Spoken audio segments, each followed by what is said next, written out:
Hello and welcome to the final day in this year's virtual Onboard Conference on Nonprofit Board Service, hosted by the Rostandi Center for Social Sector Innovation.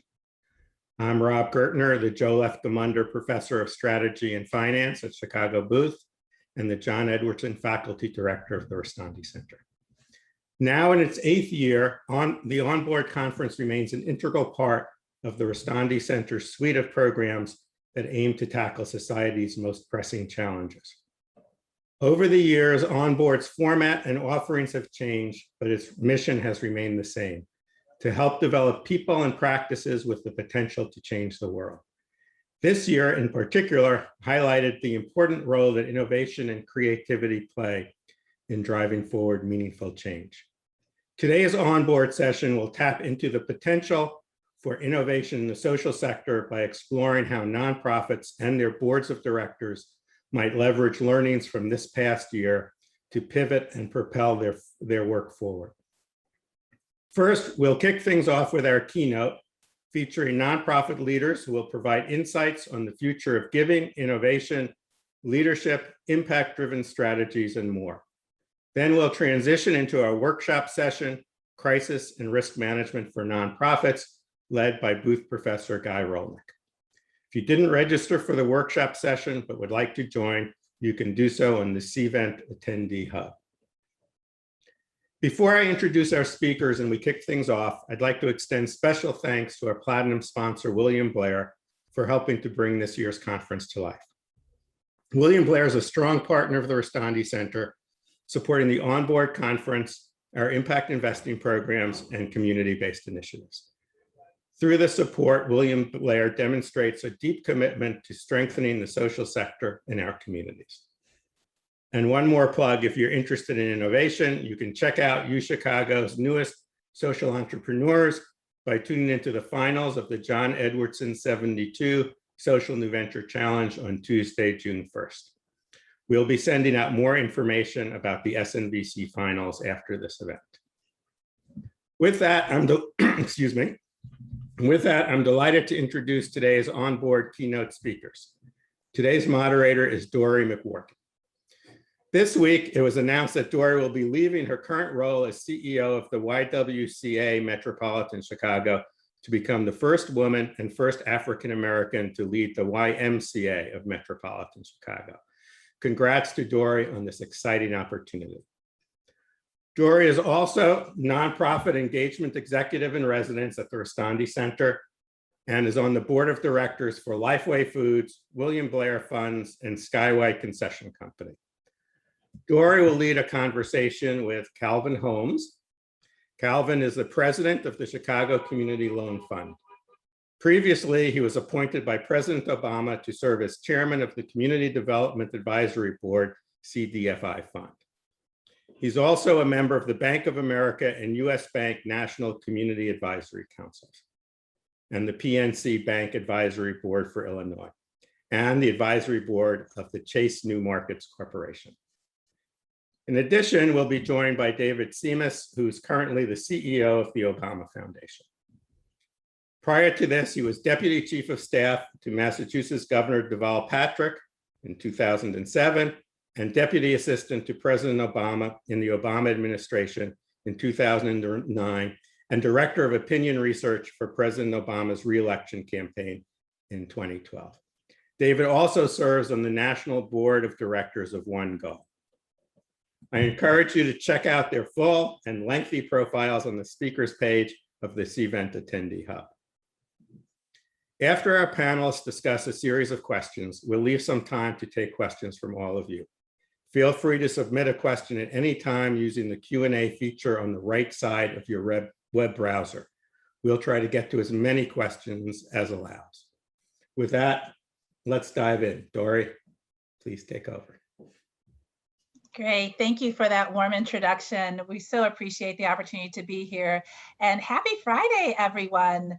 It's a beautiful day in Chicago, and so I think it's a great day to talk about how we do propel nonprofits forward, given the time that we're in and all that's happening. So I'll just jump right in, and I should say from a format today as well, while I am the moderator, I was also asked to share my opinions every now and then, and I say that, so I'm kind of going to be like a player coach today.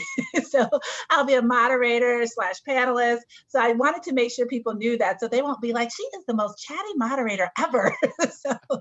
But of course, I want to really hear a lot from the great experience that we have from our fellow panelists here. So why don't we jump right in, gentlemen? So one of the topics that I know is going to be critical, as Robert talked about what I'll be doing next, but this notion of leadership. So really want to talk about, with our sort of how we're going to kick off today, let's talk about your experience leading your organization and the board through the pandemic, and give us sort of an update of where things are now and what have been some of the lessons learned. So let's dive into that a little bit. Calvin, you look ready to go. So why don't we start with you? Great. Thanks, Dorri. It's really an honor to be here with you all this morning, and I want to thank all the participants for your commitment to confronting some of the greatest challenges in society and in the environment.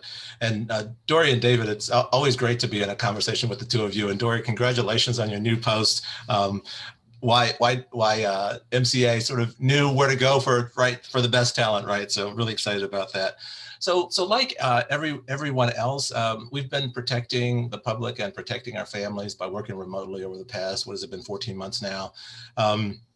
We've been putting in, I'm sure this is the case for David and your staff as well, Dorri, we've been putting in some pretty intense long hours to help our customers deal with the civil unrest from last summer, to negotiate their way through the pandemic over the last 14 months, and also to start planning for the future. How can they be better and stronger as they recover going forward? So we had sort of three pretty swift reactions to the pandemic in mid-March, and we were truly responding as a financial first responder. So we immediately start thinking about what can we do for our customers that's going to give them practical financial relief in a way that we didn't do quite as well during coming out of the Great Recession, right?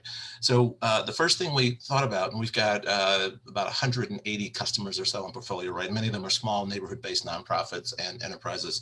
So we said, let's give them payment relief immediately, like almost automatically, 3 months, 6 months, 9 months, whatever they need. And then we knew that because so many of our customers are nonprofits and small, that they couldn't afford for us to expect for them to pay back that deferred principal as soon as it was time for their loan payments to resume. So a lot of banks did that, and we said, no way, we are going to take that principal and put it on the back end so that when they have to start paying their loan back, it's going to be an easy resumption for them. And that was a really smart move on our part. And then it was all about technical assistance and development, advisory services, and business advisor services. So we did lots of one-on-one consults with our customers. We got involved in as many relevant and timely webinars, I think, as the two of you did, to push information out to our customers in the community. We even innovated a call center, a virtual call center for the Paycheck Protection Program, because we knew that a number of our smaller nonprofit and for-profit customers were not getting the love that they deserve from the larger financial institutions. And we wanted to make sure that they did not get left behind. So we, over a 4-month period, served about 110 clients. We're really proud of the fact that 80% of those clients were exactly those sort of small Black and brown owned or led businesses or nonprofits. 63% of them were owned or led by women. And we were happy that 26 of them succeeded in getting Paycheck Protection Program loans, and that helped them preserve 120 precious jobs in our communities. Then we went into the publishing business, the online publishing business. We created a 50 to 60 page regional community development resource guide that was just chock full of grants and loans and other resources to help nonprofits and for-profits find resources that could help them negotiate the pandemic. Over 7,000 folks have viewed that resource guide on our website over the past year.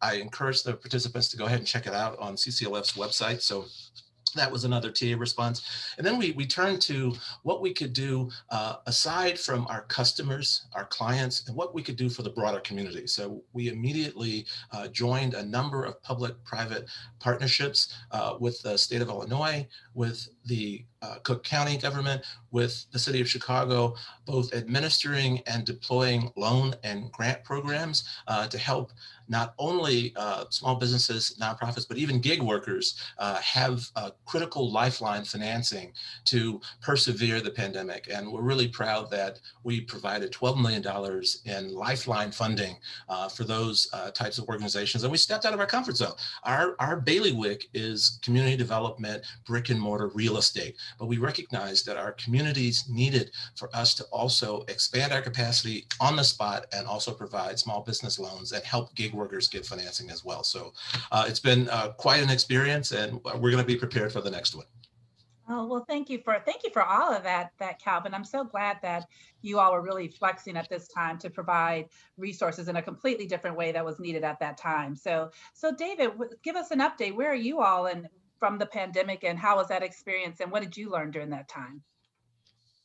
Well, first of all, Dorri, what a pleasure it is to see you, and echoing what Calvin said, congratulations on the new journey, and to be on a panel with Calvin is a real joy. And Calvin, thank you for what you do and have been doing and how you've been doing it. Deeply grateful. Appreciate it.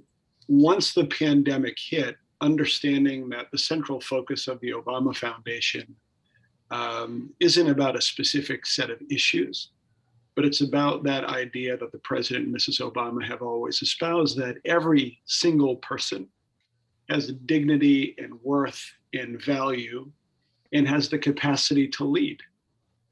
Everybody has that. That is both an internal assessment first, that then goes external. And so we took those first principles and said, okay, the world has now changed fundamentally. We have no preconception of what it's going to look like. We have all of these plans that need to be completely reassessed with a high degree of uncertainty. And so what does that mean internally first? So employee decisions, going virtual, doing the things that needed to happen first. Convening the board, and at that moment, the expertise around the table. Not necessarily with a view to, oh, this is how you handle a pandemic, but essentially based upon our experiences in moments of turmoil and uncertainty, here is how we think you should think about it. And we serve on for-profit boards, not-for-profit boards. Here are some best practices that we're seeing. What is a value and what isn't a value? And so it was probably a good 2 to 3 month period of, once we're hunkering down, essentially beginning to reassess all of the planning that we had been doing, which forces you into, as an organization, for us 4 years into our work, what is our highest and best use? Because over time you begin to add and accrete, and mission creep inevitably begins to rear its head. And so the pandemic, in an interesting way, gave us the time to stop and say, okay, where do we add value to the world and where do we not? And so programmatically, even though it's not going to affect our Chicago footprint, there are many programs that we were thinking of doing that we're just not going to do anymore. They're a nice to have, but not a critical to have. The pandemic essentially took us in that, or accelerated where we would have ended up. And so that's the first kind of organizational principle. Secondly, as you all know, or may know, we're about to build a 20-acre campus on the south side of Chicago, the Obama Presidential Center. The best way to view it is as a global hub for individuals throughout the city of Chicago and throughout the world who want to make their communities better. The way the president has described it is, if you want to be a lawyer, you go to law school. If you want to be a doctor, you go to medical school. If you want to learn how to make the world better, you come to us. And so, all right, how does a pandemic affect that? Do we know what a COVID world is going to bring in 3 to 4 years? Does it change the design? How are other institutions reacting to it? So we did that level of planning.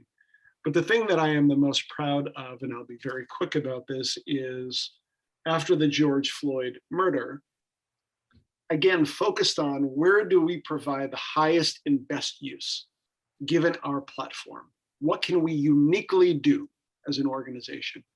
We stood up a pledge online as part of our My Brother's Keeper program. And I'm happy to report that 383 United States mayors signed the Obama Foundation's pledge on police reform.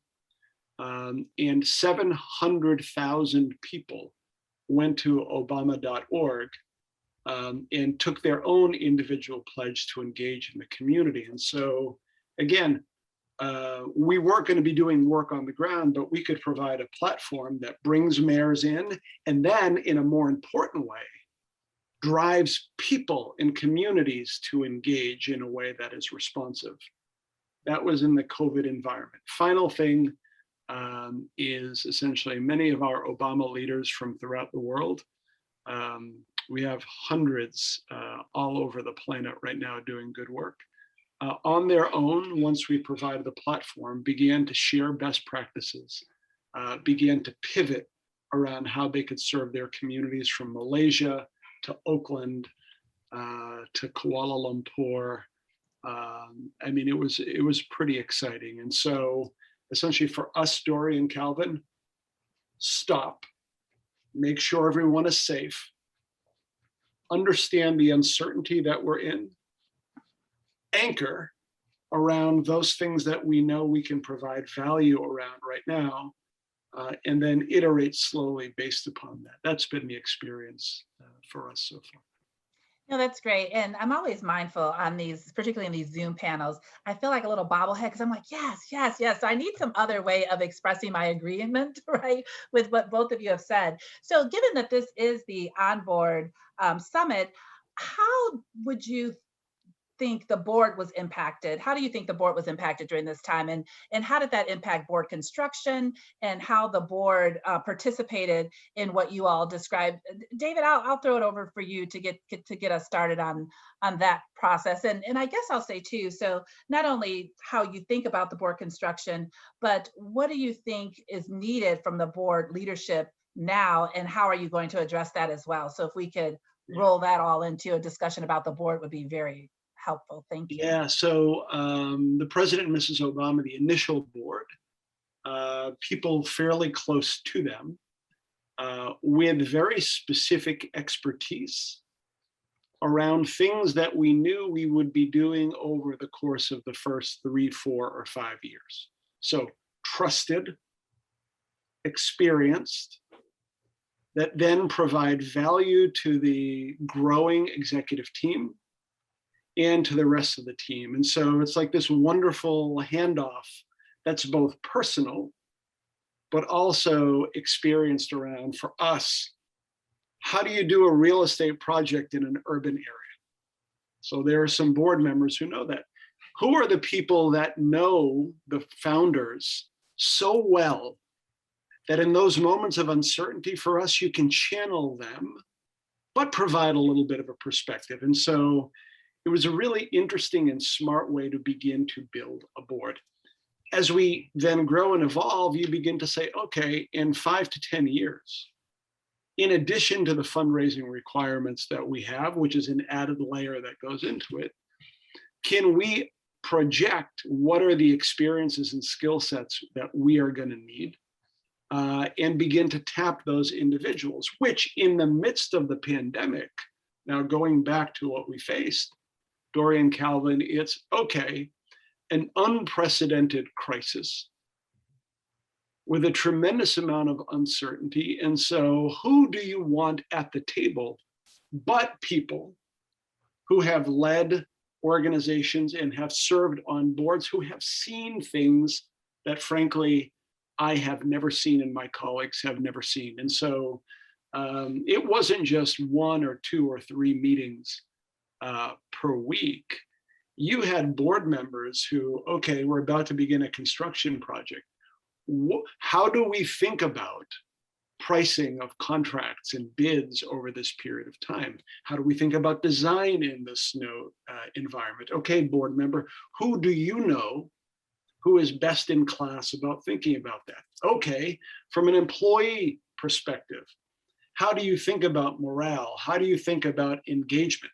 A board member who's known this and has done this for so long. And so for me as the CEO, working in tandem with my colleague, Wally Adeyemo, who is the president of the foundation, and now I'm so blessed that Valerie Jarrett has joined me as a colleague in that regard, we were able to tap the board as co-executives at that moment of crisis, and they were really wonderfully able to step in. And so, for board construction, at least for us, Dorri, it is a projection of where we need to be, and then working backwards, always making sure that the individual you select and is willing to serve is completely aligned on values. Because especially for us, when you say the name Obama, it cannot just mean a former president and a former first lady. It's something bigger than that. And all of us, including your board, have to try to aspire to embody that in every way. So hopefully that gives you a sense of the way we approached it. No, I appreciate that, David. Thank you for that. Calvin, how about you? Because I know that you've been thinking about this differently as well. First of all, I have to also say I love this financial first responder thinking of that. Thank you for not only saying that, but doing that during that time. But how do you think about your board construction, and what are you thinking about going forward as you're looking to the future and how you're addressing what you need? Yeah, it's a very relevant question, Dorri. Thank you very much. And David, we had very similar experiences, right? We recognized pretty quickly, Dorri, that we actually had the right folks on our bus. There are 21 directors. We didn't have to change our constitution at all. Their level of engagement without necessarily a whole bunch of prompting from the management team increased pretty exponentially. Maybe that has a little bit to do with Zoom, right, as a technology, but we had engagement levels that surpassed our wildest expectations. I think every single board meeting we had across the pandemic, we had 100% participation.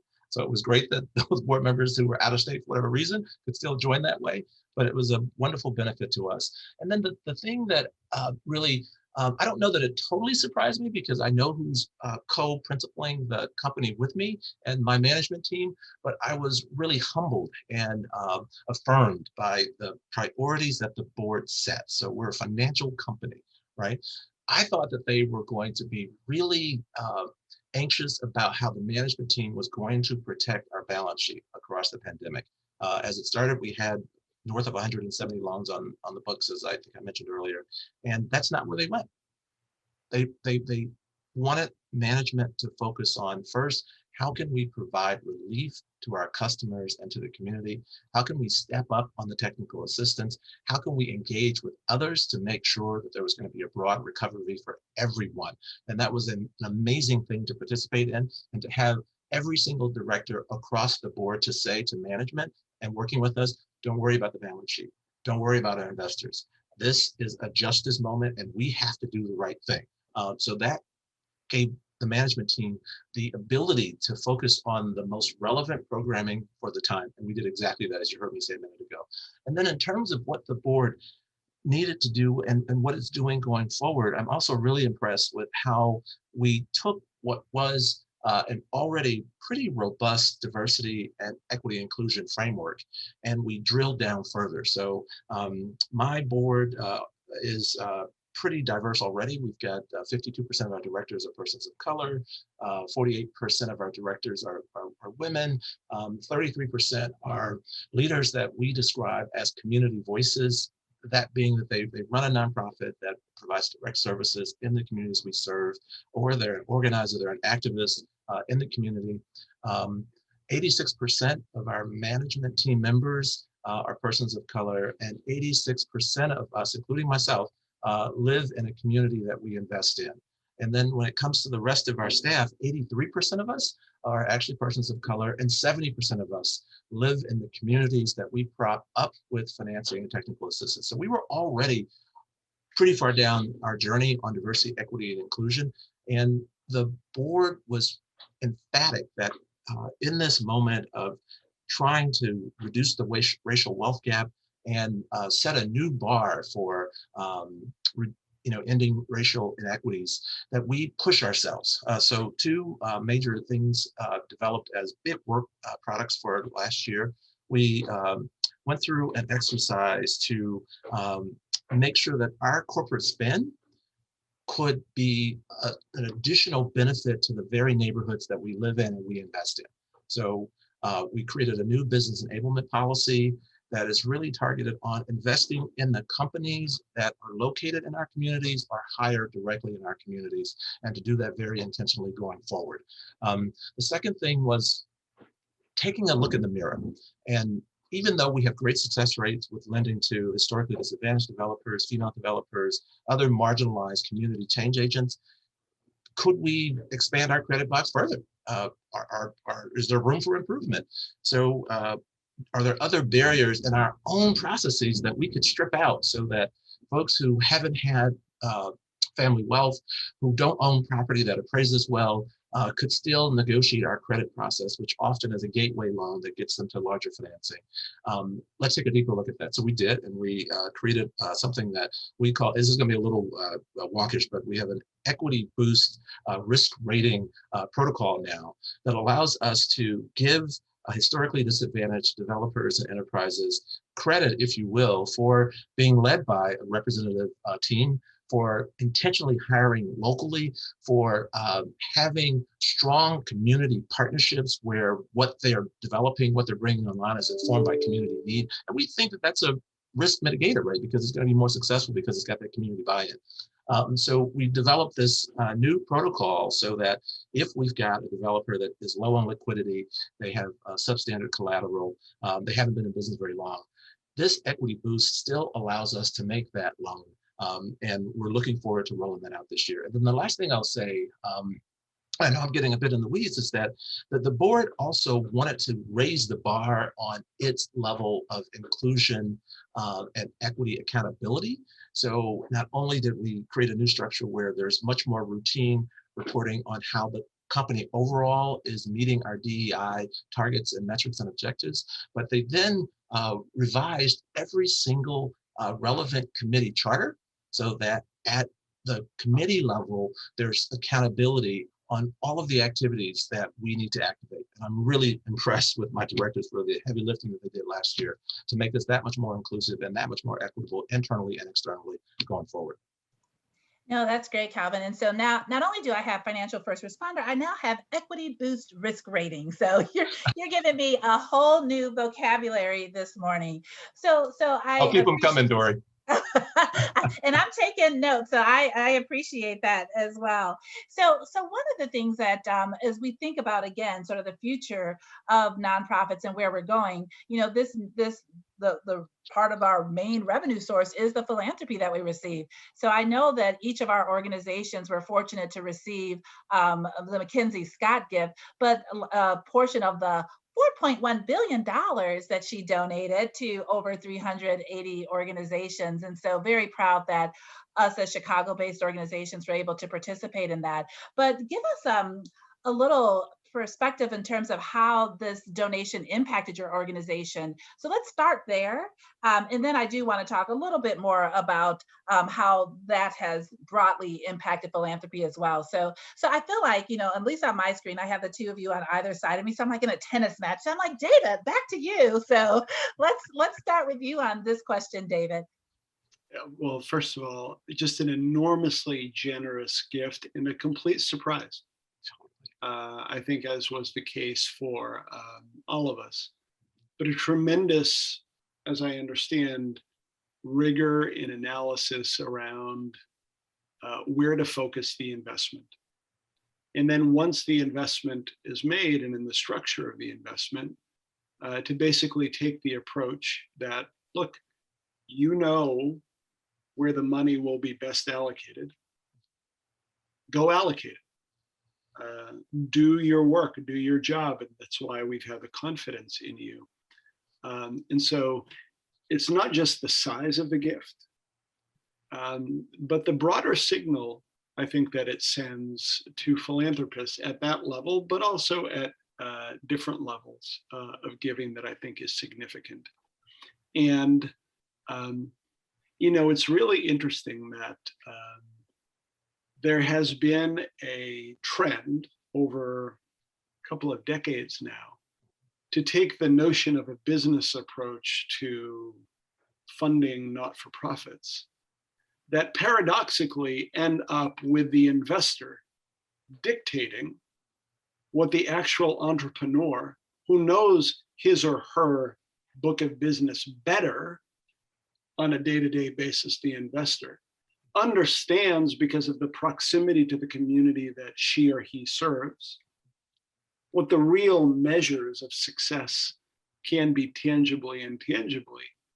But in pursuit of the generous gift, you will find not just reporting requirements that accountability is essential and important, but then, as I mentioned before, the notion of mission creep or shifts that at first are subtle, and you can rationalize it fits in within the initial vision. But all of a sudden you look back after a year and you're like, okay, why are we doing this? And what relationship does it bear to the mission and why we do the work?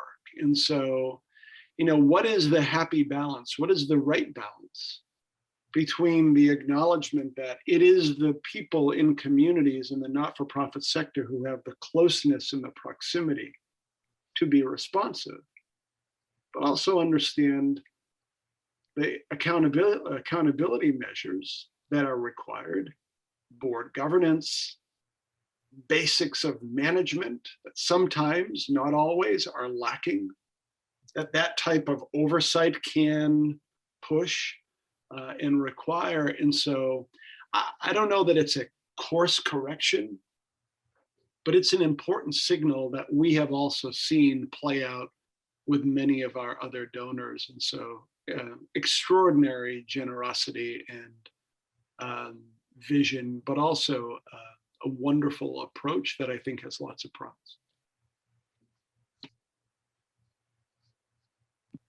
Dorri, I think you're on mute. This is going to be my day that I didn't have to hear that statement because I was trying so hard. That's okay, Dorri. It happens on every single Zoom call. So It's like, and out of the last year, that has only happened one other time that I have not heard, Dorri, you're on mute. Every single day I've heard that. So thank you, David. But I was going to say this virtual format doesn't allow for that immediate feedback. But let me tell you, I'm speaking for the crowd when I'm just like, amen, David. Yes, everything you said about how I hope that the changes that we saw with the process that McKenzie Scott used continues to flow through the philanthropic community, because I agree with that 1000%. So Calvin, what was the impact that the gift had, we call it the gift had for your organization as well? So first, let me just get in on the chorus. So yes, brother, amen, David. We agree. We hope that this McKenzie Scott framework will percolate across the philanthropic field. And also let me just say to you and to Dorri, congratulations on your gifts. I know that both of your organizations are going to do amazing things with it. And then, God, in all honesty, I'm still pinching myself. I actually received the call. I was sitting in an exact seat where I am today. And when my liaison explained to me what the strings weren't, I just really couldn't believe it. The fact that there'd be no, and you both know for major gifts, oftentimes you could spend weeks, if not months, building a proposal just to recruit the largesse. There was no grant application. It was already done. We were already approved. That I couldn't believe that it would be unrestricted, that we could use it for working capital, enterprise level activities, that we could use it just to shore up our balance sheet if we chose, if we had a hole to plug, which we didn't, but if we did, we could use it for that. That unrestricted nature was just unfathomable. And then last but not least, to a point that you made, David, that the compliance would be de minimis, that we had already been sort of vetted as a strong and consistent and accountable organization. Therefore, they weren't going to overlord us even with the size of this grant. So I was just in shock. So I thought, okay, I don't know who this is, but this is a practical joke. Maybe my development officer is just trying to get his kicks, but I'm not happy about this. And then when she finally convinced me that it was real, I started to think, wow, McKenzie Scott must live on a very large cannabis farm that she owns. And she's just sampling the product all day long, every day, because this is so fabulous. It's too good to be true. I think at the end of the day, for us, it's going to clearly shore up our balance sheet. It's going to allow us to do more of the programming that I just described. But it actually has an intangible benefit for us in a way that it might not have had for your organizations, given where you are in your organizational evolutions and the stakeholders that are engaged with both of your organizations. But for my organization, it really did elevate our brand. It placed us in the same league, if you will, with other much larger community development financial institutions in Illinois and across the country, which is really important for us in terms of how we can gather resources. And it boosted our stature across a whole universe of funders and investors, particularly at the national level. So that was really effective for us. And we're already seeing that the grant is paying dividends. And then another intangible benefit, and I think in some ways it's probably the most important one, is that the Chicago Community Loan Fund is a hyper-local, place-based community development financial institution. We serve exclusively the opportunity communities in metropolitan Chicago. The trend across for a long time now, community development financial institutions has been growth happens when you become a statewide CDFI, a multi-state CDFI, or a national CDFI. That's where all the action has been for decades now in terms of growth and being able to suggest that you're operating at scale. And I think that by being lifted up by this gift from McKenzie Scott, it validates that there is a way to be hyper-local and place-based, to work deeper and more intrinsically in local markets that still says that you're having impact at scale. And this is a real imprimatur on that single place-based focus, also being a fantastic and effective way to change lives in a local context. So I think that she's sort of done that for us just based on the feedback that we're getting from national partners, local partners, how much the public sector wanted to continue working with us across the pandemic. So it's been enormously beneficial to our organization. And to David's point about how we hope that the gift will percolate through the philanthropic world, I agree with you completely. This idea that a very deep-pocketed donor makes a build investment in an organization as opposed to a buy investment. So many of our grants and investments come with very strong restrictions on how to deploy them, when to deploy them, where to deploy them, whether or not we know, whether or not it aligns with exactly what the urgencies are of the moment. As nonprofits, we often capitulate to those. But this is saying we're going to invest in you to build your organization so that you can build the communities in the activities that you know are the most pressing and urgent. And it also is a pivot towards thinking about investing in scale around solutions that people can execute today, as opposed to sort of parsed out incremental grants that sometimes serve to work more as problem mitigation as opposed to problem solving. So the scale and the scope, the freedom and the flexibility allow nonprofits to get at the heart and the crux of the matter faster. And so I hope that more philanthropists will follow her lead. No, thank you, Calvin. I appreciate that. I was going to remind the audience that we will have an opportunity for questions and answers. So to the degree that you can submit those, feel free to do that. And I'm prompted because we already have our first question coming in. So I have so many questions left for you, gentlemen, but I did want to get some of our audience questions in as well. And since we're on the McKenzie Scott topic, I just thought I would insert that question now. So, you know, the question is that funders such as McKenzie Scott and the Ford Foundation are known for giving no strings donations for well-known or existing grantees. But the question is, and something you spoke to a little bit, Calvin, how can smaller, less established orgs with limited results doing critical work access these types of funds? Any perspective on that from either Calvin, David, any perspective on that? Yeah, I do, Dorri.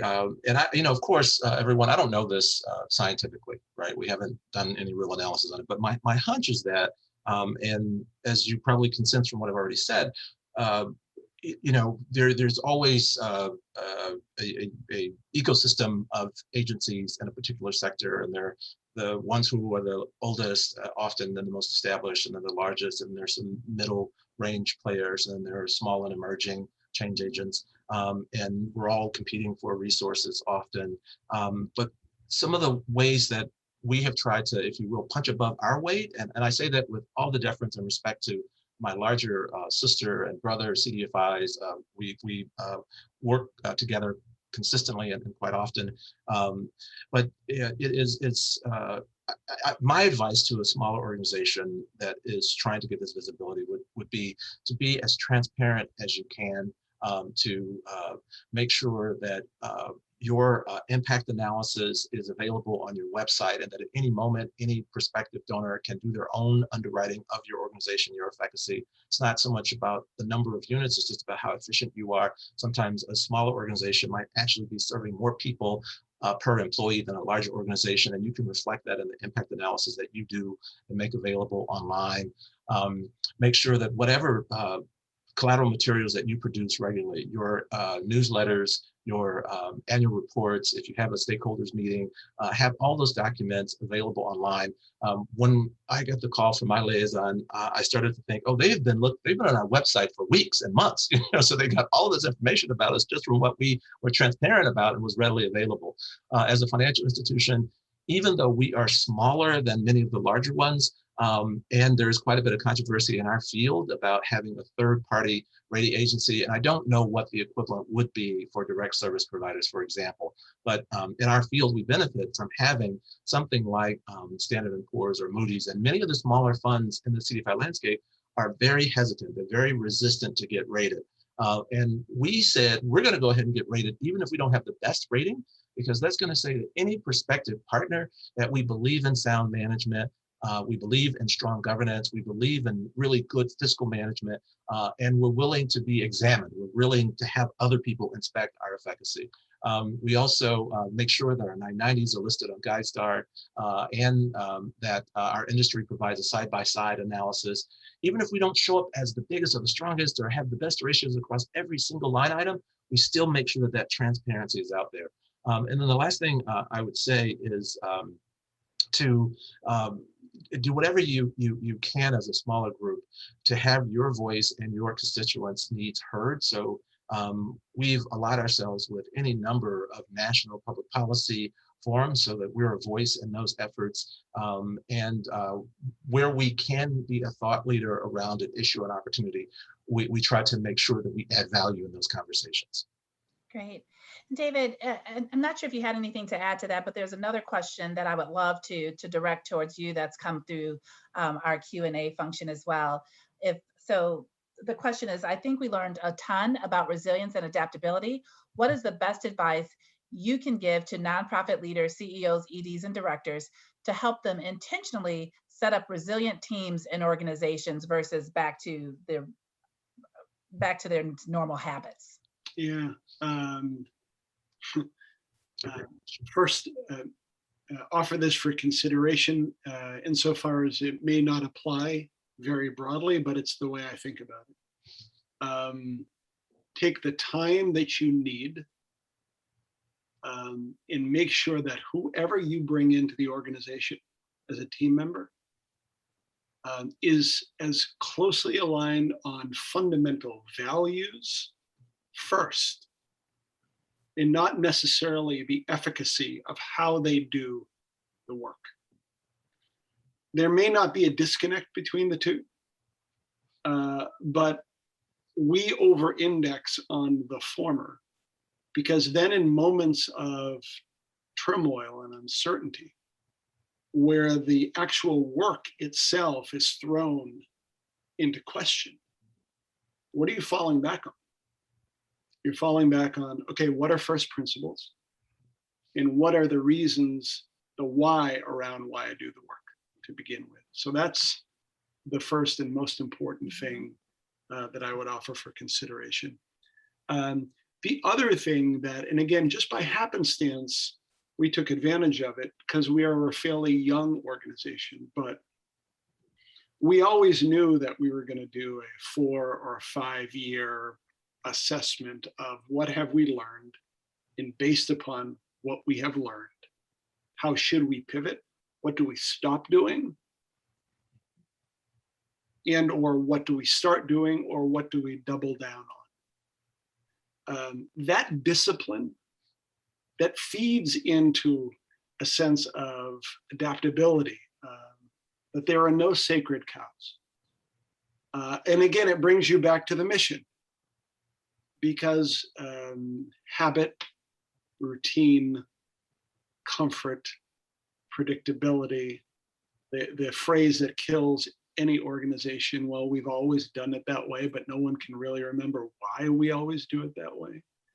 And so there is the personnel aspect of it that needs to be adhered to. But then also there is the process part of it. There is a for-profit organization called Asana, and they do workplace productivity. They break up the year not into quarters, but they call them into periods. And there are 3 periods per year, and I think they're in their 28th period. And if a new idea or a new concept pops up in between, it's planted so that there is 1 week that leads into every period that is for the purpose of reflection back. What have we learned and how should we change? Planning going forward so that you're not just doing a yearly plan. And so that may not work for every nonprofit, but building in the discipline, which is hard because there are so many problems to deal with on a daily basis. But if you yourself as a leader aren't modeling for the organization that you need to step back and make sure that you're course correcting, that's essential. Hopefully that is responsive, Dorri, to the question that was asked, but that's the way I think about it. No, absolutely, David. And I'll take my moderator's panelist role now, and I'll add a little more to that as well. I think that I was just really wanting to agree with what you said, because part of what we've been able to do at the YWCA is stay true to the fact, when I think of resiliency, we always think about sort of that bounce back. But one of the things that we have always focused on is to sort of treat the uncertainty, the unknown, as a friendly world. And if the way that, so as you think about building an environment that's resilient, if you're always sort of thinking about change as part of just who we are, and I know it's that a million different ways, there's all kind of postcards that talk about change as your friend and all those good things. But at the end of the day, for us, being able to say, this is the new moment, what do we do in this moment to address the needs and remain agile? Like agile is constantly top of mind for us as an organization. But having said that, it's something that we have ingrained into who we are. And so I think it's less about, preparing for the response and more about, as you said, staying true to that value that the world is always changing pretty fast, and one catalyst or the other can set you off in a different direction. So if you're sort of building yourself to recognize that, uncertainty is just a reality, and it's not a bad thing, it's just a reality. And so if you build your team, I would say as part of that, we actually have it as a guiding principle that, it is the friendly unknown, or the uncertainty is sort of the friendly unknown space that we work in, then we can always be prepared for that. And having said that, that has been the approach that we've been taking to some innovation, other things that we've been able to address during this time. I did want to, because this time is going real fast, and I have so many questions that I still want to ask you all, but I did want to touch on. And Dorri, you have 2 other bobbleheads, so remember that, because this is like, I feel like I'm in church right now. This is loving our conversation. I know. Well, I appreciate all the feedback here, because that's the one thing about Zoom. You can't look in the crowd and like, yeah, you're jamming with me, but please know that I'm doing that for both of you right now. So let's talk about, before we get towards our end of our time together, I do want to take a little glimpse into some of the innovative things that I know both of you have been up to.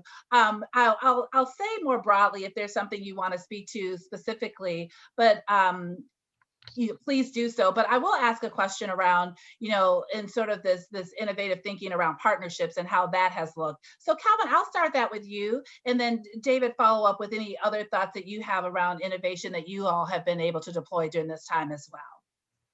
Yeah, let me just talk about partnerships a little bit, Dorri. We have been incredibly aggressive over the last decade and expanding the number of partnerships and collaborations and multi-party initiatives that we're involved in. So I wouldn't say that we have a brand new, net new, bright idea on that, other than knowing that it is something that does work in community development, that this collaboration is immensely effective. I just want to highlight that there are so many actors that you need to help revive a community. So you've got to have your local community quarterback, you have to have government, you have to have your banks in the mix, you have to have your CDFIs, you have to have anchor institutions, and foundations and so many other stakeholders. And that circle of committed and dedicated partners is what's sort of driving the change in a number of our neighborhoods. So that hasn't changed in our framework, but I would say that as we think about the questions around equity and inclusion and trying to make lasting change, we are trying to have more discipline around making sure that our collaborations are vertical in nature, not just horizontal.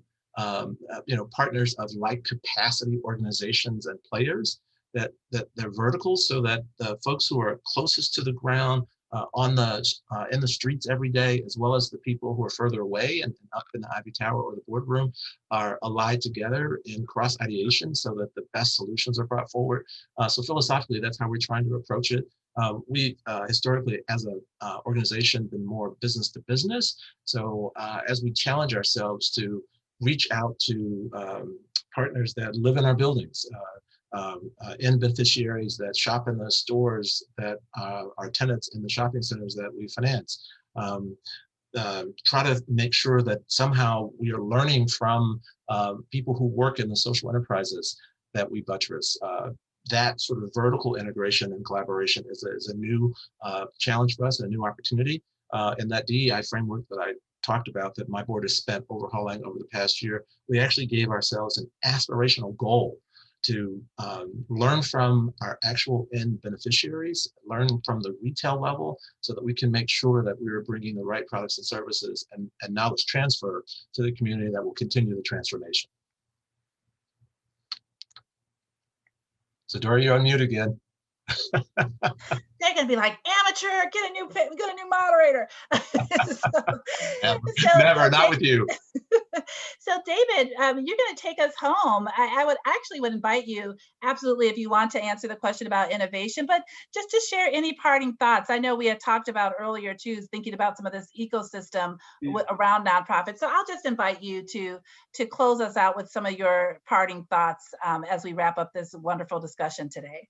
I appreciate that, Dorri, and thank you, Calvin, for the insight and the opportunity to share with the two of you.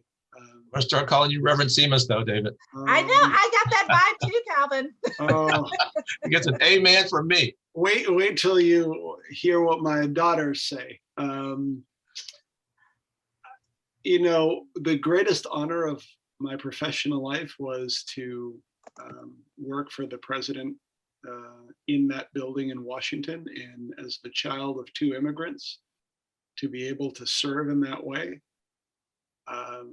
is something that I still can't believe.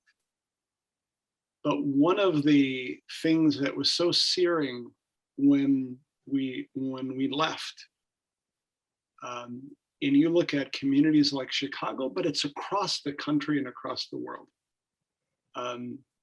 Sometimes it's described as polarization, which is quaint, or tribalism, which doesn't really get at it.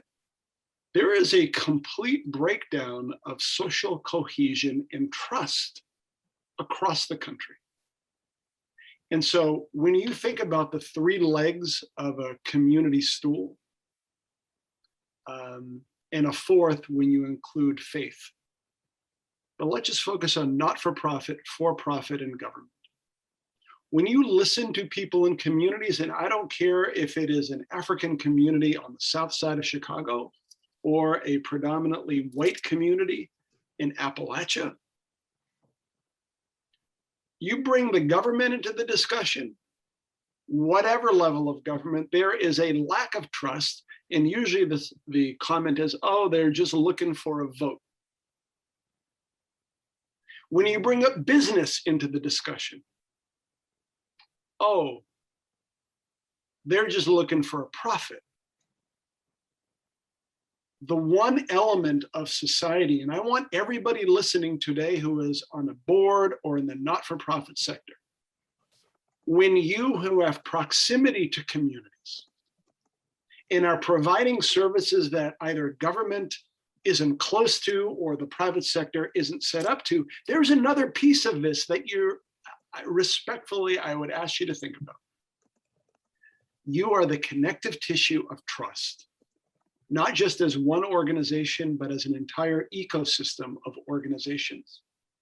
And frankly, the not-for-profit sector in the United States has a responsibility to view itself in that way. And so I just want to offer in closing that, again, this is an honor to be part of this. But as I think about the next 20 years in this country, with technological change, environmental change, demographic change, economic change, this is a moment for the not-for-profit sector to step up. And so I can't wait to join with all of you.